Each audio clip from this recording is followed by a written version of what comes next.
All right, so for more on Greenland, this seized Russian-flagged oil tanker, the president's evolving foreign policy, I'd like to welcome an adjunct senior fellow at the Foundation for Defense of Democracies, Peter Doran. Peter, thanks so much for your time today.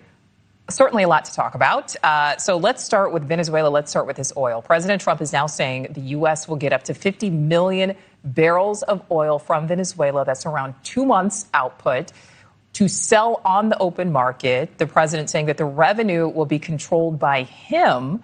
I'd like to listen to some of what the press secretary said today at the White House press briefing.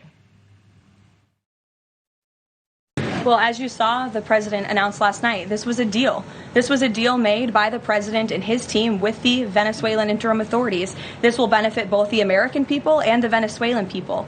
And Secretary Wright and the Department of Energy are working with the interim authorities and also with the private oil industry to execute on this historic energy deal. That's not only good for the United States, but it's also going to revive the prosperity, the safety, the security of both the United States and Venezuela as well.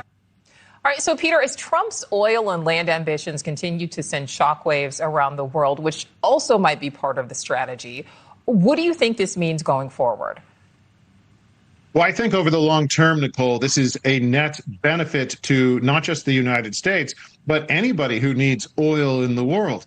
Let's recall that before President Maduro took office, Venezuela, and even further back than that, before socialism took root in Venezuela, the country was producing around 3 million barrels of oil a day. That's significant.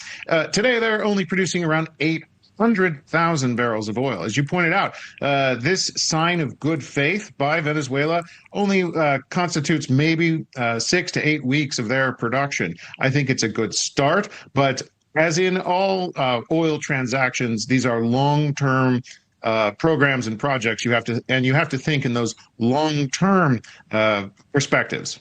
All right, so let's talk about the seized tanker. The U.S. has now seized an oil tanker linked to Venezuela, but which Russia claims it owns. I'd like to listen to what Caroline Leavitt said on that.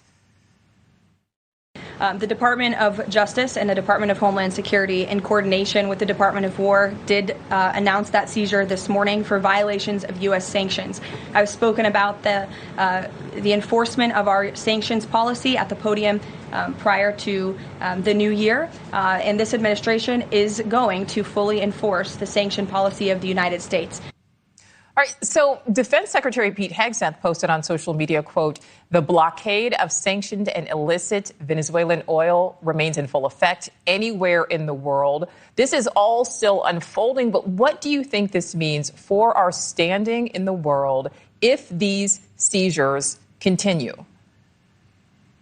Nicole, it is about time that the United States is finally taking action against these so-called shadow fleet tankers. It is very important for everyone to recall these are floating ecological disasters waiting to happen. They can't be insured. They won't be insured because they're too dangerous. No one wants to touch them. That's why they're being used for sanctions evasion.